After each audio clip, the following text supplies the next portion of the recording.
Well, it was a race many thought was over a few months ago. Andy Beshear would have smooth sailing for a second term, but in the past few weeks, things started to change. And tonight, Beshear defeated Republican Daniel Cameron, as we've reported, but it was much closer than first expected. Julia Mueller is a political reporter with The Hill, and she joins me now. Julia, it is good to see you. And we were just talking the fact The Hill, I think, was the very first outlet that projected Beshear as the winner, and that basically went out all across the nation, and it was very important. And as it turns out, several outlets have now followed suit. Tell me about the significance of this victory, especially in a red state like Kentucky. Well, thank you for having me. And yeah, our partners at Decision Desk projected that Democratic Governor Andy Beshear would win re-election in Kentucky, and he's fending off a challenge from Republican State Attorney General Daniel Cameron. Beshear, like you mentioned, is the Democratic governor of a red state, so a lot of people were looking at this race as an opportunity for Cameron to unseat Beshear and win control of the governor's seat back for the GOP. But Beshear secured a second term as a blue governor of a red state. He's seen strong approval in Kentucky, and he was noted in recent Morning Consult polling as one of the most popular governors in the country.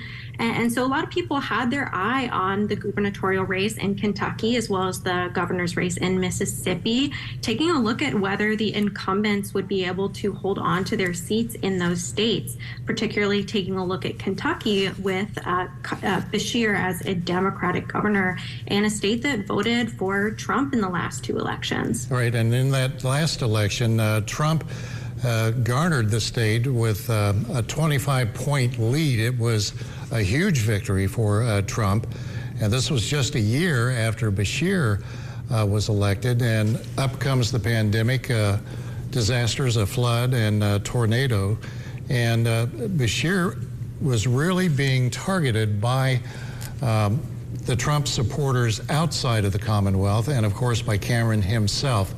In order to do that, what did he have to do to win this state, especially with the urban centers aside and all the rural red states? It's a very interesting question, and like I said, a lot of analysts were looking to see how this would shake out. Cameron notably had Trump's backing in this race. Like you mentioned, Trump won Kentucky significantly. I think it was, around 25 points and then 30 points in 2016 and 2020.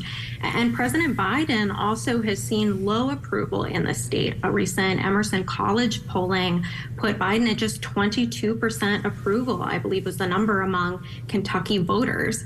So Beshear really had to hold on to has been able to hold on to high approval in the state despite those dynamics.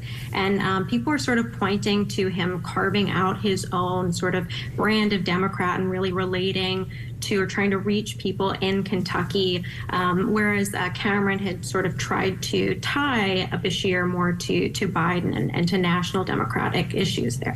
And how is this going to affect, Julia, 2024, especially with Joe Biden, who is right now pretty well neck and neck with Donald Trump?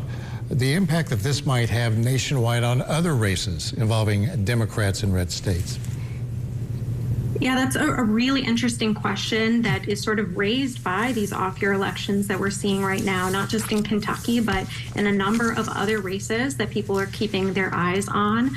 I talked to several strategists and experts heading into tonight's race, and they were hesitant to cast, with broad strokes, this election as a bellwether for exactly what's going to happen next year. But they certainly said it's going to sort of give hints and clues about the national mood, topics that are important to voters, and party strength as we head into 2024 with presidential candidates trying and all of that.